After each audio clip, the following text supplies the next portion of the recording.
I'm with Marci McDonald in Calgary, and we're talking about your book, The Armageddon Factor, from Random House, just out for 1 week.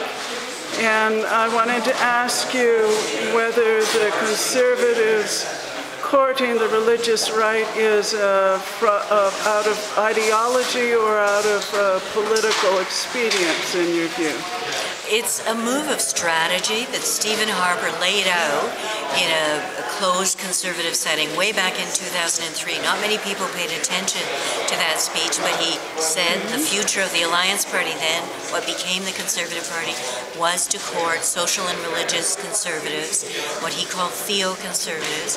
And if you look at his time in power, that is the organizing principle that makes sense of all his policies, as sort of scattershot as they might be seen to be.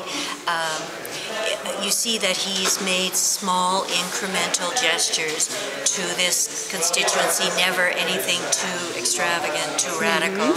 And then he'll move away because he fears those moves might cost him a majority, and he'll throw them over and they'll be angry, and then he'll make another move. So it's actually a very uneasy tightrope he's walking. It's a strategy, not a conviction, in my view. And I think most social conservatives' view.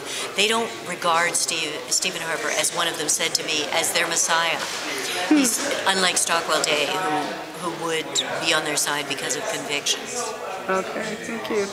And why did they do it less than overtly? Why?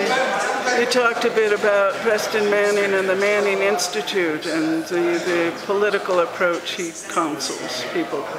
Well, I think that it's become apparent that the conservative Christians in the Reform Party were a bit of an albatross for the Reform Party because they make these outlandish statements, and the populist movement that Preston thought he was founding was actually became tainted by that image of intolerance that was heard often in the media over social issues.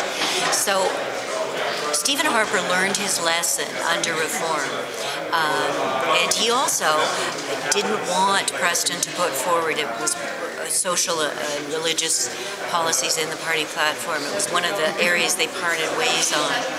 And so he's been very careful. He knows that there aren't enough conservative Christians in Canada, unlike in the United States, where he can rely on it as a secure base to get elected. He needs economic conservatives. He needs a larger base to get a majority, and that's always in his calculations. So what changed was after the economic meltdown in 2008, when economic conservatives were angry at him.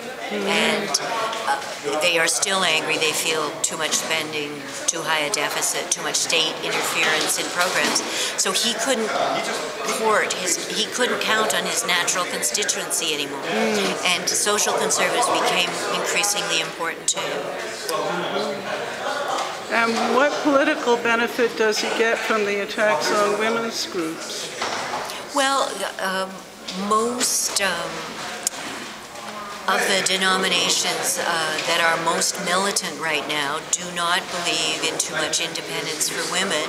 And in fact, in the most extreme groups, there's a doctrine called headship, where the man must be head of the family and his word must not be disputed. And in fact, those people have a real bone to pick with Stephen Harper, because why doesn't he get his wife to church?